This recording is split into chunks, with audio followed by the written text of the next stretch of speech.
আজ রাত 12টার পর থেকেই সারা ভারতবর্ষ জুড়ে রান্নার গ্যাস সিলিন্ডারকে নিয়ে পাঁচটি নতুন নিয়ম জারি হতে চলেছে, যা আপনাদের প্রত্যেককেই মেনে চলতে হবে। যদি আপনারা এই 5টি নিয়ম না মানেন তাহলে আপনারা একটি বড় সড়ো সমস্যায় পড়তে পারেন এবং বড় সড়ো বিপদের মুখেও কিন্তু পড়তে পারেন। তো এই মুহূর্তে পাঁচটি কি নিয়ম জারি করা হচ্ছে আজকের এই ভিডিওতে আপনাদেরকে এই বিষয়ে একদম বিস্তারিতভাবে জানিয়ে দেব। তো আশা রাখবো ভিডিওটিতে আপনারা প্রত্যেকেই প্রথম থেকেই শেষ পর্যন্ত সঙ্গে থাকবেন। বন্ধুরা, আপনারা প্রত্যেকেই জানেন এই যে রান্নার গ্যাস সিলিন্ডার, এই রান্নার গ্যাস সিলিন্ডারের দাম কিন্তু প্রতিনিয়ত বেড়েই চলেছে, এটা আপনারা প্রত্যেকেরই জানা। তবে দেখুন, এই যে হরমুজ প্রণালীর জন্য গ্যাস সিলিন্ডারের যে এই সমস্যাটা আমরা পেরিয়ে এসেছি অনেকটা, তবে আবারও এই গ্যাস সিলিন্ডারকে নিয়ে যে পাঁচটি নতুন নিয়ম জারি করা হয়েছে, যেগুলো আপনাদেরকে এক এক করে জানাবো। তো একটু মনোযোগ সহকারে ভিডিওটি আপনাদের দেখতে হবে। মধ্যপ্রাচ্যে যুদ্ধের ফলে সম্প্রতি এলপিজি সংক্রান্ত নিয়ে বেশ কিছু নিয়ম কানুনের পরিবর্তন এসেছে। গ্যাস কোম্পানিগুলো এলপিজি কানেকশন নেওয়ার কথা অথবা রিফিল বুকিং থেকে শুরু করে পাইপলাইনের মাধ্যমে প্রাকৃতিক গ্যাস ট্রান্সফারের বিষয়ে গুরুত্বপূর্ণ নিয়ম কিন্তু জারি করেছে। আচ্ছা দেখুন, এখানে কি বলেছে, গ্যাস গ্রাহকদের জন্য 5টি জরুরি কিন্তু নিয়ম জারি করা হয়েছে। কি সেগুলো আপনাদেরকে জানাচ্ছি। আপনি যদি একজন এলপিজি গ্রাহক হন এবং ঠিকানা বা বাসস্থান পরিবর্তন করে থাকেন, তাহলে দেখুন আপনার জন্য বেশ কিছু নিয়মও রয়েছে। এক এক করে নিয়মগুলো আপনাদেরকে বলছি। প্রথম নিয়ম বলেছে, এলপিজি গ্যাস বিষয়ে কর্তৃপক্ষকে জানিয়েছেন কোন গ্রাহক কোনো গ্রাহক যদি বাড়ি বদল করেন, তবে কিছু নির্দিষ্ট কাজ মেনে তাকে সেই বাড়ির বদল করতে হবে। এছাড়াও যদি এলপিজি কানেকশন হতে চান, তবে সমস্ত কাগজপত্র তৈরি রাখতে হবে আপনাকে।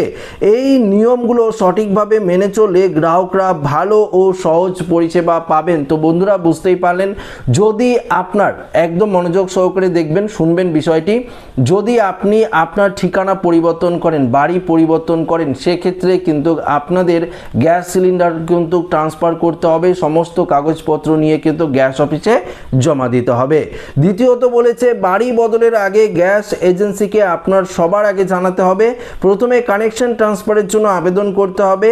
এছাড়াও আপনার পরিচয়পত্র, নতুন ঠিকানার প্রমাণপত্র, গ্যাস বুকিং এবং কানেকশন ভাউচারের মতো কাগজপত্র অবশ্যই কিন্তু আপনাদের জমা দিতে হবে। তো বুঝতেই পারলেন, আপনারা যদি ঠিকানা পরিবর্তন করেন তার আগেই গ্যাস এজেন্সিকে কিন্তু বিষয়টি আপনাদের জানাতে হবে। আচ্ছা, তৃতীয়ত কি বলেছে, যদি একই এলাকার জন্য অর্থাৎ একই এলাকায় অন্য বাড়িতে শিফট হন, সেক্ষেত্রে কানেকশনের পরিবর্তন করার কোনো প্রয়োজন নেই। সেক্ষেত্রে শুধুমাত্র ঠিকানা পরিবর্তন করাই যথেষ্ট। আপনার ঠিকানা আপডেট করিয়ে নিতে পারবেন ডিস্ট্রিবিউটরের কাছ থেকে। তো এটা যদি আপনি একই জায়গার ধরুন আপনি একই গ্রামে থাকেন বা একই শহরে রয়েছেন, কিন্তু আপনার যে ঠিকানা সেটা কিছুটা পরিবর্তন করেছেন, একই গ্রাম থেকে অন্য গ্রামে গিয়েছেন বা একই ডিস্ট্রিক্টের অন্তর্গত রয়েছেন, সেক্ষেত্রে কিন্তু আশা করি কোনো রকম সমস্যা হবে না। শুধুমাত্র আপনারা গ্যাস অফিসে গিয়ে ঠিকানাটা পরিবর্তন করিয়ে নিতে পারবেন।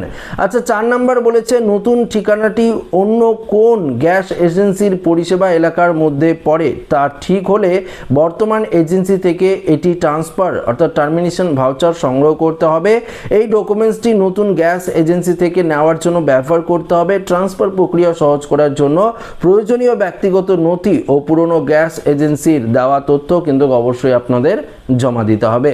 আচ্ছা, সর্বশেষ 5 নম্বর কি বলেছে, পাশাপাশি গত 6 মাসে সারা দেশে 13.4 লক্ষের বেশি নতুন এলপিজি কানেকশন দেওয়া হয়েছে। সরকারের নতুন নির্দেশিকা অনুযায়ী এলপিজি কানেকশনের সংখ্যা দ্রুত বৃদ্ধি পেয়েছে। সরকারের লক্ষ্য হলো 60 লক্ষ এলপিজি কানেকশন দেওয়া। তাই যাদের এলপিজি ও পিএনজি দুই ধরনের কানেকশন রয়েছে, তাদের এলপিজি কানেকশন সারেন্ডার করে পিএনজি কানেকশন কিন্তু নিতে হবে, এটাও কিন্তু পরিষ্কারভাবে জানিয়ে দিয়েছে। অর্থাৎ ধরুন আপনার এলাকায় পাইপলাইনের মাধ্যমে গ্যাস পৌঁছে যাচ্ছে, সেটা রয়েছে, তারপরেও আপনি ধরুন এলপিজি গ্যাস সিলিন্ডার সংগ্রহ করেছেন, সেক্ষেত্রে আপনাকে আপনার এলপিজি গ্যাস সিলিন্ডারটিকে সারেন্ডার করতে হবে এবং পাইপলাইনের মাধ্যমে গ্যাস কিন্তু অবশ্যই আপনাদের নিতে হবে, না হলে আপনারা বড়সড় সমস্যায় কিন্তু পড়তে পারেন। তো এই যে 5টি নিয়মের কথা বললাম, যেগুলো অনেকেই সমস্যায় পড়ে, কেননা অনেকেই কি করছে, এক জায়গা থেকে অন্য জায়গায় ট্রান্সফার হচ্ছে, সে চাকরির সূত্রে হোক বা অন্য কোনো কাজের সূত্রে হোক, সে কি করছে এখান থেকে অন্য জায়গায় চলে যাচ্ছে, সেক্ষেত্রে তাদের গ্যাসের যে কানেকশন সেটিও কিন্তু ট্রান্সফার করতে হচ্ছে, যার জন্য আপনাদের এই নিয়মগুলো কিন্তু মানতে হবে, না হলে আপনারা কিন্তু একটা সমস্যার সম্মুখীন কিন্তু হতে পারেন। তো আশা রাখবো ভিডিওটি প্রত্যেকের ভালো লেগেছে। ভিডিওটি ভালো লাগলে লাইক করবেন, বন্ধুদের সাথে শেয়ার করবেন, নতুন হয়ে থাকলে চ্যানেলটিকে সাবস্ক্রাইব করে আমাদের সঙ্গে জুড়ে থাকবেন। ধন্যবাদ।